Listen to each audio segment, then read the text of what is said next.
மாநிலத்துடைய முதலமைச்சர் மாநிலத்துக்குள்ள இருக்கிற ஒரு ஊரையே பார்க்க போறதே தப்புன்னா திமுக அவங்க தவிக்கிறாங்க, துடிக்கிறாங்க. அதுக்கு காரணம் உண்மைகள் வெளிவந்தால் தங்களுடைய எதிர்காலம் பாழாயிருங்கிறதுனால ஆட்சியை கவர்மெண்ட் நினைக்கிறாங்க. பாதிக்கப்பட்ட மக்களுக்கு அரசு பணியை படிச்சவர் தான் கொடுக்கிறேன்னு சொல்றது ஒரு நல்ல விஷயம் தானே எடுத்துக்கிறது பதிலா அதில் போய் குதர்க்கமான ஒரு சிந்தனையோடு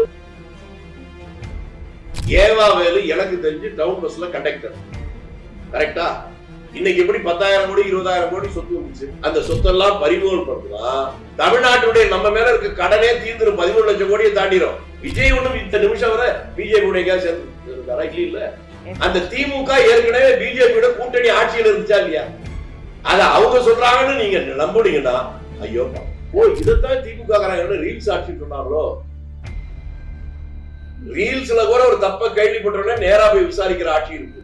இப்ப அவங்க என்ன சொல்ல போறாங்கன்னு தெரியல. அடிப்படை அறிவே இல்லாத, ஜனநாயகத்தை பற்றி தெரியாத, நிர்வாகத்தை பற்றி புரியாத அல்லது புரிந்து குதர்க்கமாக நினைக்கிறவர்கள் பேசுறது. iPlus TV, India's #1 QLED TV, crystal clear picture quality with 3-year replacement warranty, smart voice, smart entertainment. 4ஆம் தூண் நேயர்கள் அனைவருக்கும் வணக்கம். இன்று நம் நிகழ்ச்சியின் சிறப்பு விருந்தினர் காங்கிரஸ் கட்சியின் மூத்த தலைவர் திருச்சி வேலுசாமி அவர்கள் இணைந்துள்ளார். வணக்கம் சார். வணக்கம். அரசியல் களமே பயங்கர பரபரப்பாக போயிட்டு இருக்கு. இதற்கிடையில இப்ப முதலமைச்சர் விஜய் அவர்கள் கரூர்ல இறந்தவர்களின் குடும்பத்தை நேரில் சந்திச்சு ஆறுதல் கூட போறாரு. இது எப்படி பாக்குறீங்க சார் உங்க பார்வை? பரபரப்பா போயிருக்குன்னு சொன்னா எனக்கு புரியுதுமா. பயங்கரமா பரபரப்பா போகுதுங்கிறது அதுக்கு அர்த்தமே வேற. அது எனக்கு புரியல.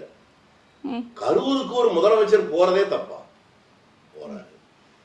இப்பதான் இந்த இறந்தவருடைய குடும்பத்தை முத பார்க்க போறாங்கன்னா அதுவும் தப்பு. அவங்க எல்லாரும் இவர் இருக்கிற இடத்துக்கே வந்து பார்த்துட்டு ஏற்கனவே போயிட்டாங்க.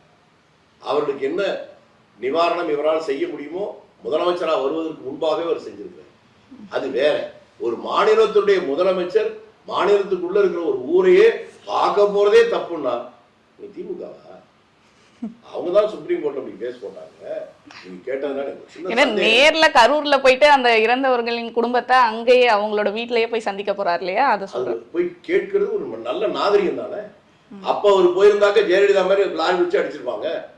போக முடியாத சூழ்நிலை. இப்ப போலாம்ல. ஆனா இப்பவுமே பல சதிகள் நடக்கிறதா தகவல்கள் வந்துட்டு இருக்கு சார். இப்ப கோர்ட்ல போயிட்டு மனுவும் கூட கேஸும் போட்டிருக்காங்க. போக கூடாது கரூருக்கு. சதின்னு முடிஞ்சு போச்சு கதை. ஏன் சார் இப்ப வரைக்குமே போக கூடாது? முதலமைச்சர் விஜய் அவர்கள் கரூர் போக கூடாதுன்னு நினைக்கிறாங்க. இவங்களுக்கு ஆபத்துன்னு நினைக்கிறாங்க. அதை தவிர வேற என்ன இருக்க முடியும்? இவங்க அவர் அங்க போயிட்டு வந்தாக்க இவங்களுக்கு இருக்கிற கொஞ்சம் நஞ்ச ஆதரவும் போயிருன்னு பயப்படுறாங்க. இல்லன்னா அவங்க ஏதாச்சும் தப்பு செஞ்சு அதை மாட்டிப்பாங்களோன்ற பயமா? எது வேணாலும் உங்களுக்கு தெரிஞ்சிருக்கு, விவரம் தெரிஞ்சிருக்கு. ஏடா இப்ப வந்து தொடர்ந்து அப்பா ஆளும் கட்சியா இருக்கும் போது ரொம்ப சிம்பிள் மாதிரி என்ன எதுக்கான என்ன முக்கியம் கேட்டா அந்த கூட்டம் 41 பேர் இறந்த கூட்டம் ஆரம்பிக்கிறதுக்கு முன்னாலே ஏறத்தாழ 20 ஆம்புலன்ஸ் அங்க நின்னுச்சு. கேள்விப்பட்டீங்களா? இதுவரை தமிழ்நாட்டுல இந்திய வரலாற்றிலே மாநாடு ஆரம்பிக்கிறதுக்கு முன்னால கூட இவ்வளவு ஆம்புலன்ஸ் எந்த கட்சி மாநாட்டிலையும் இருந்திருக்காரு. இந்த ஒண்ணு எப்படி வந்துச்சுன்னு கேட்டாலும் எல்லாம் தெரிஞ்சு வெட்ட வடிச்சு. அதற்கான பயமா தான் இந்த மாதிரி காரணம். வடியில கனம் இருக்கு, வடியில பயம் இருக்கு. ஆனா இப்ப அரசு பண்ணி தர போறதாவும் அந்த குடும்பங்களுக்கு என்னமா தப்பு? பாதிக்கப்பட்ட குடும்பத்துக்கு உதவி பண்றது சரிதான், நல்லது தானே. அதை அவர் செய்யறாரு, பாராட்டணும்ல நீங்க. ஆனா ஆல்ரெடி நிவாரணமானது கொடுத்துருக்காங்கல்ல சார், 20 லட்சம். நீங்க கூட ஒரு 10 லட்சம் கொடுங்க, அவங்களுக்கு கொடுப்போம். அவங்களுக்கு அரசு பணி கொடுக்கறதே என்ன குற்றமான்னு கேட்கறா. அது நேரடியா சொல்ல மாட்டீங்க. இல்ல சார், இப்ப என்னன்னா இப்ப அரசு பணி கொடுக்கறாரு, ஓகே, அவங்க பாதிக்கப்பட்டிருக்காங்க. ஆனா இப்ப இந்த அரசு பணிக்காக பல பேர் படிச்சுட்டு அதுக்காக காத்திருக்கவங்களுக்கு இந்த அரசு பணி அப்ப அவங்களுக்கு போறப்ப அவங்களுக்கு கொடுக்கும்போது இந்த மாதிரி கேள்வி நீங்க யாருமே கேட்கலையே. பல பேருக்கு முந்தைய அரசுகள்லாம் இந்த மாதிரி அரசு பணி பல பேருக்கு கொடுத்துருக்கு. இந்திய எதிர்ப்பு போராட்டங்கிற பேர்ல போலீஸ்காரனை கொளுத்தி விட்டவனுக்கு அரசு பணியெல்லாம் கொடுத்தாங்க. உங்களுக்கு தெரியுமா? பாதிக்கப்பட்ட மக்களுக்கு அரசு பணியை படிச்சவர் தான் கொடுக்குறேன்னு சொல்றது ஒரு நல்ல விஷயம் தானே எடுத்துக்கிறது பதிலா அதில் போய் குதர்க்கமான ஒரு சிந்தனையோடு நாம் அதை விவாதிப்பது நாகரிக குறைகள். நான் முதலமைச்சர் விஜய் அவர்கள் ஆட்சிக்கு வந்து 50 நாளை கடந்துருச்சு. இந்த 50 நாள் ஆட்சியில பல விமர்சனங்கள் அவர் மேல வந்துச்சு, பல திட்டங்களை கொண்டு வந்தாரு. உங்க பார்வையில இதை எப்படி பாக்குறீங்க சார்? பல விமர்சனங்கள் என்ன வந்து சொல்லுங்க, அது பதில் சொல்லுங்க. ஏன்னா இப்ப வரைக்குமே ஆட்சியை கவிழ்ப்பதற்கான பல வேலைகள் நடப்பதாகவும் பல பேர் வந்து ஆட்சி வந்து நிலைக்காதுன்ற மாதிரியும் சொல்லிட்டு இருக்காங்க இல்லையா? சொல்ல எது வேணாலும் சொல்லுவான். நீங்க கீழ்பாக்கத்துக்கே போங்க, ஒவ்வொருத்தரும் உலகத்துக்கே நான் தான் ராஜா அப்படி சொல்றவன கூட பாப்பீங்க. அது அறிவுபூர்வமானதா யதார்த்தமானதா அப்படிதான் நம்ம பார்க்கணும். விமர்சனங்கள் 1000 8 கோடி மக்கள் வாழ்ற நாட்டுல எங்கேயாவது ஒரு இடத்துல ஒரு விமர்சனம் இருக்கத்தானே செய்யும். விமர்சனமே இல்லாத ஒரு கட்சியோ ஒரு மனிதனும் இருக்க முடியாது. அந்த விமர்சனத்தை கடந்த அவருடைய செயல்பாடுகள் சரியா தவறா என்று மட்டும்தான் நம்ம பேசலாம். ஆனா இப்ப திமுக அமைச்சர்கள் மீதான வழக்கு ஒண்ணுன்னா வெளிவர ஆரம்பிச்சிருக்கு போலயே சார். சீக்கிரம் வரணும், வெளியில ஒண்ணு இல்ல, மொத்தமா வரணும். நான் ஏற்கனவே உங்ககிட்ட தானே சொன்னேன், நான் நேரடியா கேட்டேன் 2 பேரை. ஏவா வேலு எனக்கு தெரிஞ்சு டவுன் பஸ்ல கண்டக்டர், கரெக்டா? இன்னைக்கு எப்படி 10,000 கோடி 20,000 கோடி சொத்து வந்துச்சு? மெடிக்கல் காலேஜ் எப்படி வந்துச்சு? என்ஜினியரிங் காலேஜ் எப்படி வந்துச்சு? இதை விசாரிங்க சொன்னா. தஞ்சாவூர்ல இருந்து டிஆர் பாலா இங்கேருந்து வரும்போது போட்ட சட்ட வேண்டிய தவிர அவர் ஒண்ணும் கிடையாது. இப்ப எப்படி ஒரு சொந்தமா 5-6 கப்பல் இருக்கு, இதை விசாரிங்க. அந்த சொத்தெல்லாம் பறிமுதல் படுத்தினா தமிழ்நாட்டுடைய நம்ம மேல இருக்க கடனே தீர்ந்துடும். 13 லட்சம் கோடியை தாண்டிடும், நம்ம சுதந்திரமாயிருவோம். அதுக்காக செய்யணும்னு அப்பயே சொல்லிட்டேன். ஏன்னா இப்ப செந்தில் பாலாஜி அவர்களே தலைமறைவா இருந்தாரு, இப்ப முன்ஜாமீன் வாங்கியிருக்காரு, அதுவும் நிபந்தனையோட கொடுத்திருக்காங்க. இது எப்படி பாக்குறீங்க சார்? என்ன அவர் எங்க இருக்காருன்னு தெரியல, இனிமே போலீஸ் ஸ்டேஷன் வரும்போது தான் தெரியும். ஆனா அவர் மேல அந்த வழக்கு, அதாவது குதிரை பேரம் பேசப்பட்டிருக்கதா, தாவேக ஆட்சியை கவிழ்ப்பதற்காக 180 கோடி கிட்ட ஒரு பிளான் வச்சிருக்கதா அவனு சொல்றாங்களே, அதை எப்படி பாக்குறீங்க சார்? அது அவங்க முயற்சிக்கிறாங்க. முன்னாலே நான் சொன்னதுதான், அவங்க தவிக்கிறாங்க, துடிக்கிறாங்க. அதுக்கு காரணம் உண்மைகள் வெளிவந்தால் தங்களுடைய எதிர்காலம் பாழாயிருங்கிறதுனால ஆட்சியை கவக்கணும்னு நினைக்கிறாங்க. அது அவங்களுடைய கவலை. நாம் அதை புரிந்து கொண்டு, சரி இவன் செய்யற வேலையை பார்த்தாவே ஏற்கனவே என்னென்ன தப்பு பண்ணிருக்கான்னு புரியுதுப்பா அப்படின்னு எடுத்துதான் நம்ம முடிவு எடுக்கணும். ஆனா அப்படி ஆட்சியை கவிழ்க்க முடியும்னு நினைக்கிறீங்களா அவ்வளவு ஈஸியா? ஏன்னா பெரும்பான்மை பெற்று 108 இடங்கள்ல வெற்றி பெற்றிருக்காரு, கூட்டணி கட்சிகள் ஆதரவு இருக்கு. இது மாதிரி ஆட்சியை கவுக்கவே முடியாதுன்னு சொல்ற அளவுக்கு நான் பைத்தியக்காரன் இல்ல. ஆனா இவர்களால் முடியாது. ஆட்சி பலமான ஆட்சி கூட கவுந்திருக்கு, அது வேற. ஜனநாயகத்தில் ஒரு ஆட்சி கவிழ்வதோ சாதாரண ஆட்சி உருவாவதோ அது இயற்கையானதுதான். ஆனால் இந்த ஆட்சியை கவிழ்க்க இவர்களால் திமுகவினால் முடியாது. ஏன்னா மக்களுடைய ஒத்துழைப்பு இல்லாம அது சாத்தியம் இல்லை. மக்களுக்கு தெளிவா புரிஞ்சிருக்கு கடந்த 5 வருஷத்துல என்னென்ன பண்ணாங்கிறது. அதனால மக்களுடைய ஆதரவு இருக்காது. ஆனா இப்ப கூட்டணி கட்சிகளுடைய பேச்சே முன்னுக்கு பின் முரணாக இருக்கிறது சரி. ஏன்னா திருமாவளவன் அவர்கள் பேசும்போதே முன்னுக்கு பின் முரணே இல்லைன்னா அது பேர் கூட்டணி இல்லை. ஒரே கட்சியிலே முரணா பேசிட்டு இருக்காங்க. இப்ப திமுக எல்லாம் ஒரே மாதிரி பேசுறாங்களா? ஆளாருக்கு பேசுறாங்கல்ல, ஒரே கட்சி. அதை விட்டு என்னமா கூட்டணியில முரண்பாடு?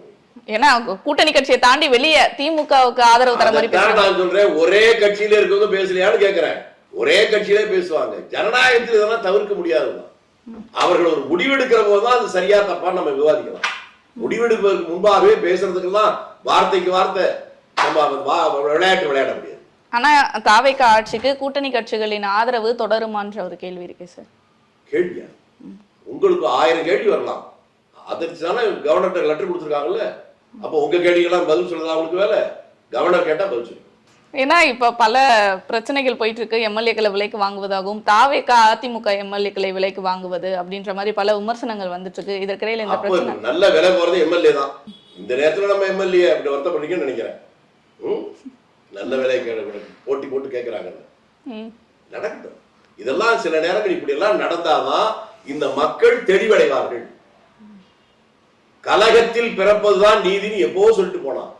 அது மாதிரி குழப்பம் என்பது குழப்பம் நம்ம நினைக்கூடாது, தெளிவாவதற்கான துவக்கம். அது கலங்கிய குட்டை இருக்குல்ல, அதுவும் தெளிவுள்ள ஒரு நாள். கலக்கமாவே நிரந்தரமா இருக்காது. இந்த குழப்பம் தீரும். அது தீர்கிற போது மக்களுக்கு தெளிவடை. ஆனா இப்ப அதிமுகல இருந்து இணைந்திருக்காங்க இல்லையா? இப்ப ரீசெண்டா இணைந்த விஜயபாஸ்கர் அவர்கள், எம்ஆர் விஜயபாஸ்கர் அவர்கள், இவர்கள்லாம் இணைந்திருக்காங்க. இது எந்த அளவுக்கு தாவேகாக்கு ஒரு பலம் கொடுக்கும்னு நினைக்கிறீங்க? இல்ல பலவீனமா இருக்கு? யார் சேர்ந்தாலும் பலம் தான். நீங்க எப்படி, அதாவது நீங்க என் பார்வையெல்லாம் தெளிவா இருக்க. இந்த உலகத்தில் பிறந்த எவனோ, உலகமே மகாத்மான்னு சொல்ற காந்தியடியில் கூட மற்றவன் சொல்ல வேணாம், அவர் வாழ்க்கையில் என்ன தவறு பண்ணாரு அவரே சத்திய சொன்ன எழுதியிருக்கிறார். அவரே தப்பு பண்ணேன்னு சொல்லியிருக்கிற போது இந்த உலகத்தில் இதுவரை தோன்றிய கோடானு கோடி மக்கள்ல தவறே செய்யாத ஒருத்தனும் பிறக்கவே இல்லைன்னு அர்த்தம். அதே போல இந்த உலகத்துல தோன்ற பல பேர் கொலைகாரன் கொள்ளக்காரன் கேள்விப்பட்டவங்க கூட எப்பவுமே கெட்டவனா இருந்தது இல்லை. யாராவது ஒருத்தர் நல்லது செய்வான். அந்த காலத்துல தமிழ் சினிமாவில் ஒரு படம் வந்துச்சு, அந்த படம் பேர் தான் மறந்துட்டேன். 3 பேர் கொலைகாரன் கொள்ளக்காரெல்லாம் சேர்ந்து தப்பு தான் பண்ணிட்டு இருப்பான். ஒரு சின்ன குழந்தை வாழ்க்கையில் வரும்போது அந்த குழந்தையை பார்த்து அந்த குழந்தைக்காக தங்களை மாற்றிக்கொள்ளும். அதனால தவறு செய்வதுதான் மனித இயல்பு என்பதல்ல, அதிலிருந்து பாடத்தை கொண்டு மாற்றிக்கொள்வது இயல்புதான். உங்களுக்கு தெளிவா சொன்னது ஏற்கனவே சொன்னதுதான். எல்லோரும் பாராட்டுகின்ற ராமாயணத்தை எழுதியவனே ஒரு கொள்ளைக்காரனாக வாழ்ந்த வால்மீகி தான். ஏன் நம்ம ஊர்ல எடுத்துக்க பட்டினத்தார் வாழ்நாள் முழுக்க தவறான வாழ்க்கை வாழ்ந்தார். ஆனால் கடைசி காலத்துல உன்னதமான காரியங்களை செஞ்சுட்டு ஒரு தெய்வீக அம்சமா மக்கள் மதிக்கிற அளவுக்கு வந்தார். அதனால இவர்கள் கட்சியில் சேர்வது ஏற்கனவே எப்படி இருந்தா என்பதல்ல, இன்றைக்கு அவர்கள் எப்படி இருப்பார்கள். சரியா இருந்தாங்கன்னா அவர்களுக்கு முக்கியத்துவம் கொடுக்கணும், தவறா இருந்தா அப்படியே ஒதுக்கி வைப்பதும். கட்சியில சேருவது அவருடைய உரிமை, அவர்களை எப்படி நடத்த வேண்டும் என்பது முடிவு பண்ணுவது இந்த கட்சியுடைய தலைமையுடைய உரிமை. இந்த 2 பேரும் சரியா செஞ்சா பாராட்டுவதும், 2 பேரும் தப்பு செஞ்சா அவர்களை விமர்சிப்பதும் நம்முடைய உரிமை. ஆனா இப்ப நான் முதலமைச்சர் விஜய் அவர்களை எதிர்கட்சியினர் நடிகர் இவருக்கு ஆட்சி ஆள தெரியாது அப்படின்னு விமர்சிச்சுட்டு வந்தாங்க. ஆனா இப்ப என்ன சொல்றாங்கன்னா பாஜகவோட பி டீமா செயல்படுறாரு முதலமைச்சர் விஜய் அவர்கள். அதாவது ஆளுநர் கையில எதற்கு இந்த அதிகாரத்தை கொடுக்கணும் அப்படின்ற ஒரு கேள்வி எழுப்ப ஆரம்பிச்சிருக்காங்க. அவர் எப்ப சொன்னாரு புரியலையே நீங்க சொல்றது. அதாவது ஆளுநர் கிட்ட வந்து பிஜேபி ஆட்சியிலேயே பங்குல இருந்தாங்க. எதிர்கட்சின்னு சொல்றது திமுக தானே சொல்றீங்க? ஆமா, வேற ஏதாவது சொல்றீங்களா? கிளாரிபிகேஷன். அந்த திமுக ஏற்கனவே பிஜேபியோட கூட்டணி ஆட்சியில் இருந்துச்சா இல்லையா? அத அவங்க சொல்றாங்கன்னு நீங்க நம்புனீங்கன்னா ஐயோ பாவம். விஜய் ஒண்ணும் இந்த நிமிஷம் வரை பிஜேபியோட சேர்ந்து இருக்காரா? இல்ல. ஏற்கனவே கூட்டணி இருந்து சேர்ந்தவங்க அவங்க போய் இவங்களை குறை சொல்றாங்க அப்படின்னா அனுபவசாலிகள் இதை ஏற்க மறுப்பார்கள். நீங்கள் எப்படி நீங்களே முடிவு. ஆனா மத்திய அரசுடன் மாநில அரசு வந்து ஒரு ஹெல்தியான பாலிடிக்ஸை வந்து ரன் பண்றாங்களா சார்? அது தேவை உங்களுக்கு. அதாவது நல்ல வேளை கேட்டீங்க. மத்தியில எந்த கட்சியும் ஆளலாம், மாநிலத்தில் எந்த கட்சியும் ஆளலாம். அவங்களுக்கு ஒரு கொள்கை இருக்கலாம், கருத்து இருக்கலாம். ஆனால் 2 அரசுக்கும் ஒரு இணக்கமான செயல்பாடு இருந்தால்தான் அதுக்கு பேர் ஜனநாயகம். அதை விட்டு இங்க மோதல் போக்கு போனால் இவர்களை நம்பி வாக்களித்த மக்கள் தான் தெருவுக்கு வருவாங்க. அதனால யாரும் மாநிலத்துக்கு வரட்டும், மத்தியில் யார் வேணாலும் இருக்கட்டும், ஆனால் அரசு நிர்வாகம் என்பது இணக்கமாக செயல்படும். கண்டிப்பாக சார். இதனை அடுத்து இப்ப முதலமைச்சர் விஜய் அவர்களின் நிலைப்பாடு எப்படி இருக்கு, அடுத்தடுத்த நகர்வுகள் எப்படி இருக்க போகுது சார்? இப்ப பல திட்டங்கள், இப்ப கூட எக்மோர் ஹாஸ்பிட்டல்ல திடீர்னு வந்து விசிட் கொடுத்திருக்காரு. அதுவும் ஒரு பெண் வந்து ரீல்ஸ் போட்டாங்க, இந்த மாதிரி பிரச்சனை இருக்கு வந்து பாருங்க அப்படின்னு. அதை பார்த்ததுமே மறுநாளே போயிட்டாங்க விசிட் பண்ணிருக்காங்க. இதைத்தான் திமுக ரீல்ஸ் ஆட்சின்னு சொன்னாங்களோ? கரெக்டான சொல்லுங்க. ரீல்ஸ்ல கூட ஒரு தப்ப கேள்விப்பட்ட நேரா போய் விசாரிக்கிற ஆட்சி இருக்கு. இப்ப அவங்க என்ன சொல்ல போறாங்கன்னு தெரியல. ரியல் ஆட்சியில இதெல்லாம் நடக்கல, ரீல்ஸ் ஆட்சியில நடக்குது. ஆனா இதே ரீல்ஸ் ஆட்சியை இன்னொரு புறம் எப்படி விமர்சிக்கிறாங்கன்னா, இப்ப அமைச்சர்கள் ஆய்வு பண்றதை வந்து ரீல்ஸா எடுத்து போடுறாங்க, அதுலயே பல சிக்கல்கள் வருது. இப்ப அதே மாதிரிதான் தொழில்துறை அமைச்சர் கீர்த்தனா அவர்கள் பள்ளிக்கூடம் போயிருந்தாங்க. அடிப்படை அறிவே இல்லாத, ஜனநாயகத்தை பற்றி தெரியாத, நிர்வாகத்தை பற்றி புரியாத அல்லது புரிந்தும் குதர்க்கமாக நினைக்கிறவர்கள் பேசுற பேச்சு. எந்த ஒரு மந்திரியோ ஒரு ஸ்கூலுக்கு போனாங்கன்னா அங்க இருக்கிற பிள்ளைகிட்ட கேள்வி கேட்கறது, பதில் சொல்றது, ஆதியாரை பற்றி விசாரிக்கிறது இயற்கை. அப்ப எதுக்கு போறாங்க? அங்க போய் டீ குடிச்சு வராங்க. இது என்ன குற்றம் எனக்கு புரியல. எதுக்கு மந்திரி எதுக்காக போகணும் கொஞ்சம் சொல்ல. அங்க போய் காபி டீ குடிச்சு வர்றதுக்கா? அங்க எப்படி கிளாஸ் நடக்குது, வாத்தியார்கள் எப்படி பாடம் நடத்துறாங்க, பிள்ளைங்க எதை புரிஞ்சுட்டு இருக்காங்க, இதுக்கா? ஏன்னா நாங்கள் படிக்கிற போதும் வர்ற அன்னைக்கு வந்த மந்திரிகள் என்கிட்ட கேட்டுருக்கிறாங்க, நாங்க பதில் சொல்லியிருக்கிறோம். இது காலகாலமா நடக்கிறதா. இப்ப மட்டும் அதை இதுக்கு என்ன ஒரே ஒரு வித்தியாசம் தான், அப்ப மீடியாக்கள் கிடையாது. செய்தி காதலாம் கேள்விப்படுவோம், வேற ஒன்னும் கேள்விப்பட முடியாது. இப்ப விஷனா பாக்குறோம், இது ஒண்ணுதான் வித்தியாசம். அவர்கள் பேசுவது பழகுவது நம்ம வீடியோல பார்த்தோம், அப்ப பார்க்க வசதி இல்லை. ஆனால் ஒரு அமைச்சராக இருக்கிறவர்கள் ஒரு இடத்துக்கு போகிறது விசாரிப்பதுதான் நியாயம். அதனால இது வந்து தப்பான வழியில போர்ட்ரேட் பண்றாங்கன்னு சொல்றீங்களா சார் எதிர்கட்சியினர்?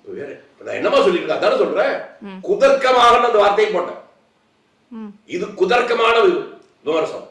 கண்டிப்பாக சார். தொடர்ந்து பல விஷயங்களை பற்றி பேசுவோம். நன்றி சார்.